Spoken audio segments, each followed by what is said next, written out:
Olá, saudações a todos. Nós vamos falar nesse vídeo sobre a escada abstemiológica ou escada abstêmia.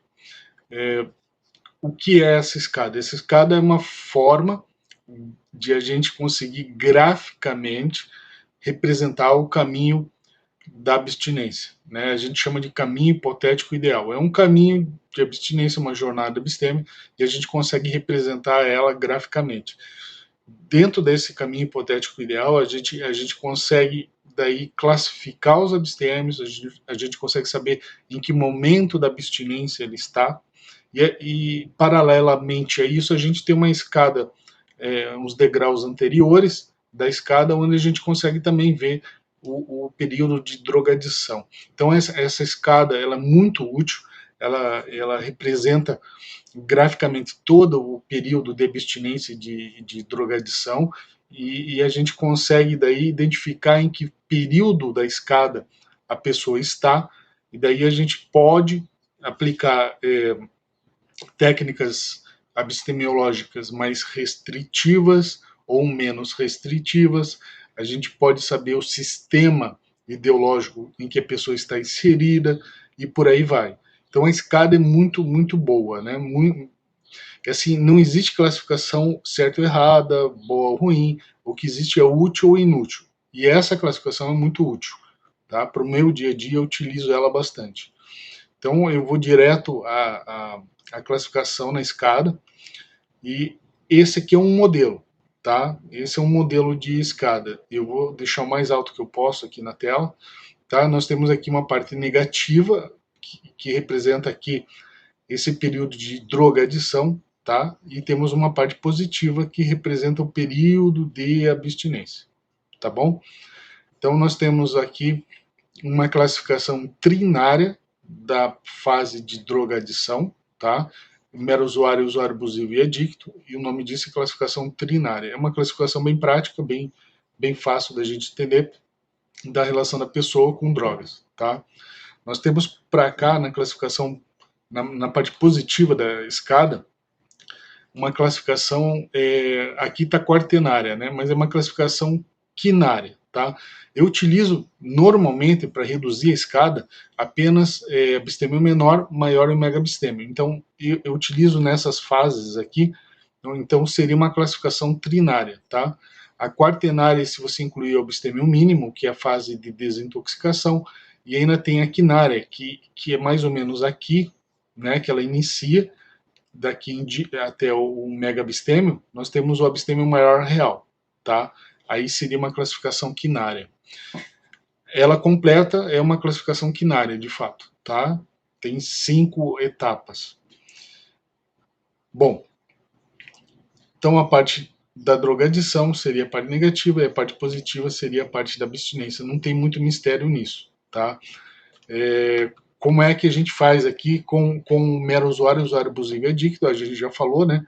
Isso em outros vídeos. Mero usuário usa muito esporadicamente, quando usa não se embriaga, não precisa ficar, né, totalmente embriagado. O usuário abusivo já abusa, já se embriaga e usa com maior frequência. E o adicto reduziu a sua vida ao consumo de drogas ou álcool, né? Então aí ele tem um diagnóstico, né, de adicção, daí ele é classificado como adicto. A partir daí nós vamos começar, para quem desenvolveu a adicção, o caminho seria da abstinência, tá? Redução de danos também é abstinência, tá? Uma abstinência relativa, que tenta ampliar o maior possível o consumo de drogas e então a redução de danos seria assim, a pessoa ainda continuar usando o máximo que pode, mas para ter o menor dano na vida possível, digamos, tá? Então seria uma abstinência, na verdade, como vai reduzir é uma abstinência, tá? Uma abstinência relativa em relação a determinada droga ou álcool, ou modo de uso e tudo mais, tá? Mas a redução de danos também é uma forma de abstinência. Então nós estamos falando de abstinência. A epistemologia vai estudar abstinência. Então nós vamos, numa sequência de vídeos, falar do abstêmio menor, do abstêmio maior, do mega abstêmio. Também vamos falar desse abstêmio mínimo, que é a fase de desintoxicação, e vamos falar do abstêmio maior real, que está mais ou menos aqui, dentro da escada, que seria a a pessoa com um pouco mais de tempo de abstinência, né? Tá? A gente chama de abstinência maior real. É depois de um ponto aqui que a gente chama de ponto Y. Bom, dentro dessa escada nós vamos ter uma série de pontos, os delays, que são esses comprimentos da escada, nós vamos ter os degraus da escada, análise deles. Então tem uma série de fenômenos que ocorrem durante a abstinência que a gente consegue representar graficamente utilizando essa escada, tá? Eu vou apresentar um outro modelo de escada aqui. Ó, essa aqui é uma outra escada. Uma outra escada, ó, vai ficar um pouquinho cortado aqui em cima o pós-abstêmio, essa expressão, tá? Mas é o mega-abstêmio, tá? Então tá aqui, ó. Essa é uma escada um pouco mais completa. Eu acho que eu posso até deixar assim. Isso. Essa escada um pouco mais completa, já apresentando uns pontos, né? O delay ou a fase de desintoxicação, o início da recuperação. A gente entende que o abstêmio menor até 2 ou 3 anos, nós vamos falar sobre isso depois. A autopercepção como um ser abstêmio, né? O ponto Y, o ponto Z e tudo mais. E ainda existem vários outros elementos dentro da escada. Veja que a gente pode trabalhar muito com essa escada. Então a gente pode saber em que fase da abstinência a pessoa está, ou em que fase da drogadição a pessoa está, de um modo bem didático. Essa é a escada epistemológica, tá? Bom, o importante aqui é entender o seguinte: algumas nomenclaturas que eu utilizo, por exemplo, abstêmio menor ou abstêmio maior, mega abstêmio. Veja, essa escada ela se baseia em ideias kantianas, né? Naquela ideia da minoridade de Kant. Minoridade de Kant seria quando que a sociedade como um todo ainda não adquiriu capacidade, ela não tem capacidade de pensar por si mesma. Ela não pensa sozinha, ela precisa de algumas pessoas que surjam como expoentes, e daí ela adere a esses pensamentos, né? Então, essa forma, essa maturidade da sociedade, o Kant chamava de menoridade, tá?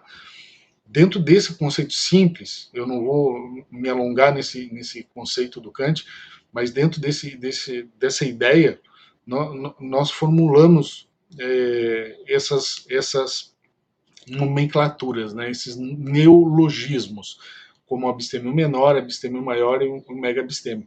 E, de fato, o abstêmio menor é alguém que ainda precisa de guia, ele precisa de sinalizadores muito fortes.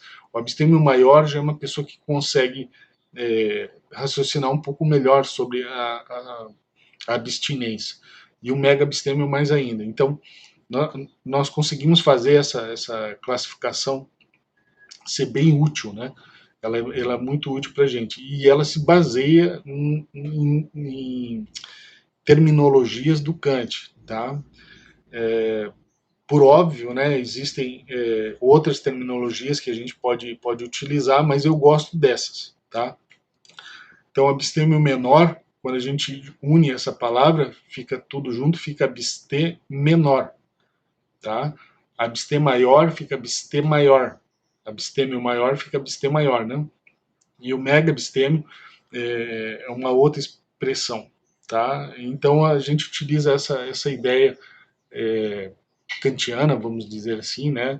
Me perdoem os fãs de Kant pela simplicidade do raciocínio nesse momento, mas é o que precisa para saber sobre a escada. Então, a partir de agora, nós vamos fazer uma série de vídeos sobre a escada abstêmia, sobre a escada abstemiológica, explicando ponto por ponto, item por item da escada, tá? Para ficar isso bem claro, e isso faz parte dos itinerários abstêmios, tá? A gente vai conversar sobre eles. Eu queria pontuar mais uma vez aqui que a pessoa, depois do mero usuário, se torna um usuário abusivo e adicto, né? Você veja que a abstinência ela não começa da adicção em diante, não começa desse nível em diante do usuário abusivo, nem do patamar de mero usuário. Ela precisa de um novo patamar, tá? É um outro. Porque se a pessoa começar pensando como mero usuário, a tendência é que ela retorne à adicção. Tá? Se ela começar a abstinência pensando como um usuário abusivo, a tendência é que ela retorne também à ação. Então a gente precisa que o epistêmio pense de um modo diferente, tá? E esse pensar de um modo diferente a gente chama de pensar, sentir e agir de um modo diferente. A gente chama isso de sistema ideológico, né?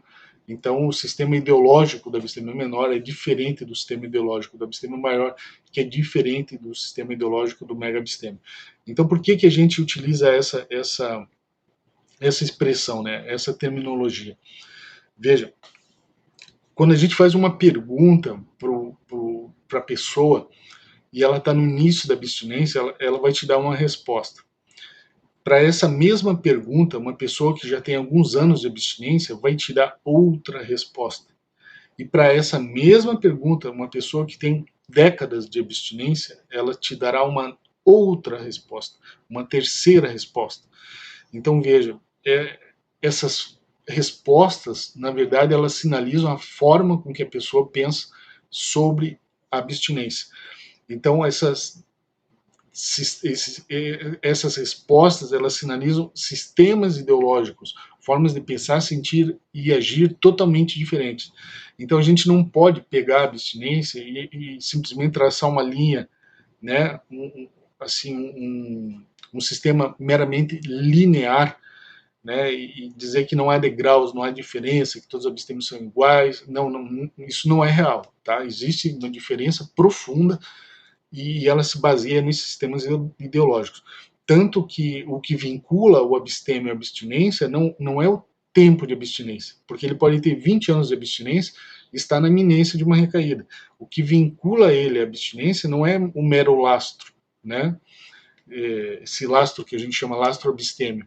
O que vincula ele à abstinência é o sistema ideológico, é a forma que ele tem de pensar, sentir e agir. Por óbvio, as pessoas, quando têm grandes períodos de abstinência, elas já pensam, sentem e agem de um modo diferente em relação à sua abstinência, né? E quando elas estão no início, ainda é muita novidade e a pessoa ainda não conseguiu neutralizar o sistema ideológico anterior, que são os sistemas ideológicos aqui do mero usuário abusivo e do adicto, né? Que fazem parte de uma outra forma de pensar, né? A gente demora para conseguir neutralizar e depois pensar de um modo diferente. Neutralizar esse sistema ideológico da drogadição. Tá? Bom, basicamente é isso. A gente vai falar sobre ela lentamente. Vamos fazer vários vídeos, tá? Com bastante detalhe, para não ter dúvida aqui. E, por enquanto, era isso que eu queria falar sobre escada epistemológica ou escada epistêmica. Tá bom?